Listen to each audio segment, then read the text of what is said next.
किसी को समझ नहीं आ रहा है कि मुल्क में इंटरनेट को आखिर सांप क्यों सूंघ गया है। अब हाल ये कि एक तस्वीर भी डाउनलोड की जाए तो कैलेंडर पर तारीख बदल जाती है, तस्वीर डाउनलोड नहीं होती है। वो कहते हैं भाई भारत ने साइबर अटैक किया और हमारा इंटरनेट स्लो कर दिया। 15 अगस्त को इंडियन नेशनल डे हुआ, उस पर साइबर अटैक हुआ, इस वजह से केबल कट गई, ट्रेनिंग का जो है वो इशू हुआ। 20 साल ये कौम सोती रह गई है और जो पूरे का पूरा ग्लोबलाइजेशन का दौर था वो इस मुल्क ने मिस कर दिया। देखिए, साइबर अटैक जब होता है तो किसी चीज पे होता है ना, किसी एप्लीकेशन पे होता है, किसी कॉरपोरेशन पे होता है। साइबर अटैक पूरे पाकिस्तान के इंटरनेट पे ही हो गया और उस साइबर अटैक में से व्हाट्सएप और जो सोशल मीडिया था उसी पे इफेक्ट हुआ। तो ये साइबर अटैक की एनाटमी कुछ मुझे समझ नहीं आ रही। ये रफ्तार सुस्त से सुस्त होती जा रही है और इसकी वजह से फिर एक ऐसा सेक्टर, आईटी सेक्टर, जिस पर आने वाले दिनों में हमारी एक्सपोर्ट्स की बहुत ज़्यादा डिपेंडेंसी थी और इसको बढ़ाने के बड़े बड़े दावे किए जा रहे थे, वो इस वक्त शदीद मुतासर इससे हो सकती है। पूरा का पूरा आईटी सेक्टर, पूरी आईटी इंडस्ट्री इस वक्त परेशान है।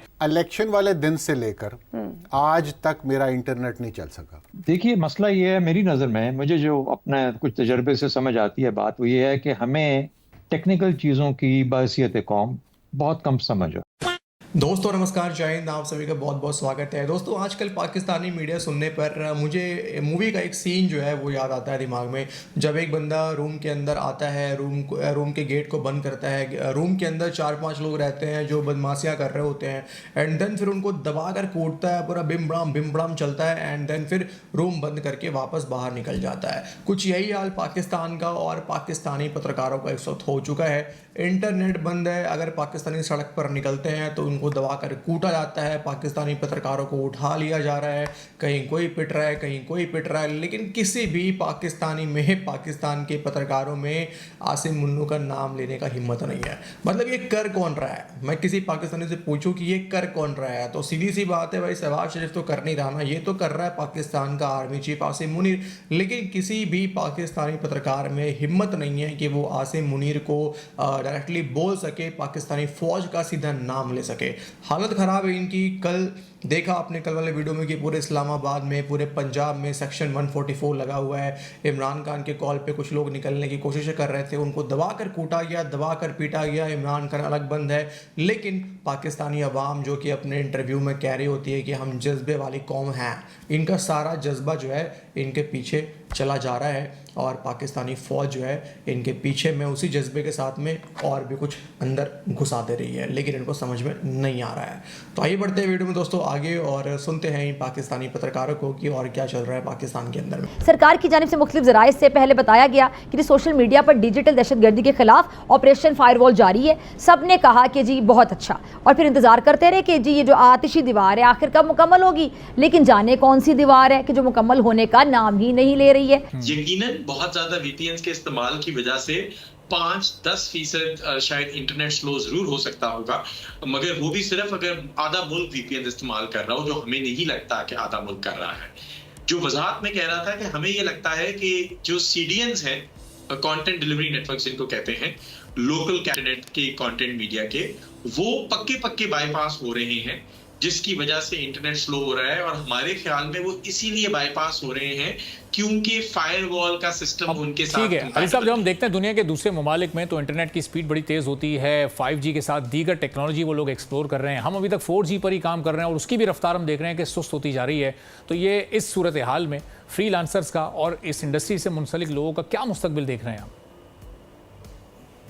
देखिए, यकीनन दुनिया में इस वक्त इंटरनेट 5G 6G टेक्नोलॉजीज की तरफ जा रहा है। और अगर हम याद रखें तो 2-3 महीने पहले भी पाकिस्तान का इंटरनेट बिल्कुल सही चल रहा था, बेहतरीन शायद नहीं मगर काबिल मुनासिब। तो अब ये इस वक्त जो डिस्ट्रप्शन आई है, ये हमारी टेक्नोलॉजी पुरानी होने की वजह से नहीं है, एक बीच में फिल्टरिंग सिस्टम लगाने की वजह से है, जिसमें पाकिस्तान की मईशत इफेक्ट हो रही है, आईटी कंपनीज के नुकसान हो रहे हैं, फ्रीलांसर की रोजी रोटी पे लात पड़ रही है। हमें समझ नहीं आ रहा कि इस तरह की बिजनेस एनवायरनमेंट में इधर और फ्रीलांसर्स इधर से काम कैसे करेंगे। देखें, इलॉन मस्क जो कि ट्विटर जो था फॉर्मर, ये जब बिका तो इलॉन मस्क ने खरीद लिया, ये तो हम जानते हैं। उसी ने इसको एक्स किया, बड़े बुरा नाम वैसे दिया इसने, क्योंकि ट्विटर बहुत अच्छा नाम था, ये बहुत ही घटिया नाम बहरहाल दे दिया इसने बाकी प्रोजेक्ट्स की वजह से। अब वो बरतानिया में यानी उसने ये ट्वीट किया, अब वो पॉलिटिकल पोजीशंस लेना शुरू हो गया मुख्तलिफ मुल्कों में। तो बरतानिया में जैसे उसने कहा कि ये तो सिविल वॉर इनएविटेबल है, यानी उसने ये कह दिया, अमरीकी शहरी होते हुए बरतानिया के बारे में कह रहा है, इतने बड़े प्लेटफॉर्म सोशल मीडिया का मालिक, और अपनी तरफ से ये झक मार रहा है बरतानिया के बारे में कि जी यहां पे तो सिविल वॉर इनएविटेबल है। इनएविटेबल का मतलब है कि लाजमी होनी है। बरतानिया के बारे में उसने पहले ही ये कहा। दूसरी बात, टॉमी रॉबिन्सन हो, नाइजेल फराज हो, या और जो झूठे वहां के प्रोपेगेंडा करने वाले लोग हैं, उनको वो प्रमोट कर रहा है, उनके बज़ाहिर वो साथ खड़ा हुआ है। बरतानवी हुकूमत का यानी वो स्पेसिफाई करके क्रिटिसाइज कर रहा है, उनको नाजियों से मिला रहा है, अच्छा उनको सोवियत यूनियन से मिला रहा है, बरतानिया को कभी नॉर्थ कोरिया से मिला रहा है, बाकायदा चुकते मार रहा है और घटिया काम कर रहा है, बहुत ही घटिया काम कर रहा है बरतानिया की सियासत के अंदर जो वो काम कर रहा है। अच्छा, उसके बावजूद बरतानिया ने उस ऐप पर पाबंदी नहीं लगाई। वो ऑफेंसिव कमेंट्स करने वालों को पकड़ रहे हैं, वो झूठा प्रोपेगेंडा करने वालों को पकड़ रहे हैं जो बरतानवी सरजमीन पर है, वो ऐप पर पाबंदी नहीं लगा रहे। बरतानवी वज़ीर आज़म ने कहा कि online world is not a law free zone. वो काम कर रहा है, वो ये नहीं कह रहा कि इसको बंद कर दो। दुनिया के अंदर आज से चंद सालों पहले या चंद दहाइयों पहले इंटरनेट जैसी कोई चीज़ मौजूद नहीं थी, और जाहिर है दुनिया एक बड़े अपने पैटर्न पे चलती थी, एक शकून, एक तहम्मुल, एक उसके अंदर बड़ा जो है ना वो ठहराव था।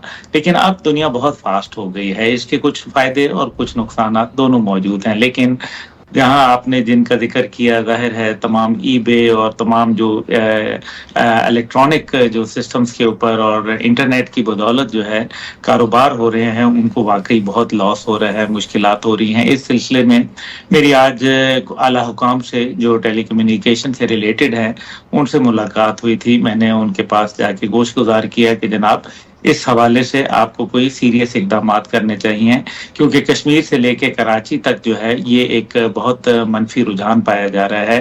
लेकिन फायरवॉल भी देखें, जहां कवानीन है वो अपनी जगह है, क्योंकि कुछ ऐसी चीज़ें चल रही हैं और कि जो मेरे ख्याल में हमारी रियासत के लिए, पाकिस्तान की तशख़्ख़ुस के लिए वो मुनासिब नहीं है। एक ख़राब काम जो एक यानी आप कहिए कि वो ऑफिशियल जो नहीं होता, अनऑफिशियल करना पड़ता है, वो जितनी तबाही ऑफिशियल अगर कहकर काम करवा लेंगे, जितनी तबाही अगर होनी भी है तो होगी, अनऑफिशियल में वो 10 गुना ज्यादा होती है। तो जी दोस्तों, देखा आपने, ये है पाकिस्तानियों का हाल। और आश्चर्य की बात है दोस्तों कि इतना सब कुछ होने के बावजूद भी किसी रिपोर्ट में हैप्पीनेस इंडेक्स में जो पाकिस्तान है वो भारत से ऊपर रहता है, और ये इनका हाल है। और अपने आप को ये आज़ाद मुल्क करार दे रहे होते हैं, पता नहीं किस मुंह से ये 14 अगस्त सेलिब्रेट करते हैं अपना बर्थडे, ये किसी को नहीं पता। तो दोस्तों, इस वीडियो में इतना ही। मिलते हैं आपसे एक और नए लेटेस्ट वीडियो में, तब तक के लिए अपना ख्याल रखिए। वीडियो को आखिर तक देखने के लिए आप सभी का बहुत बहुत धन्यवाद। आप सभी को जय हिंद।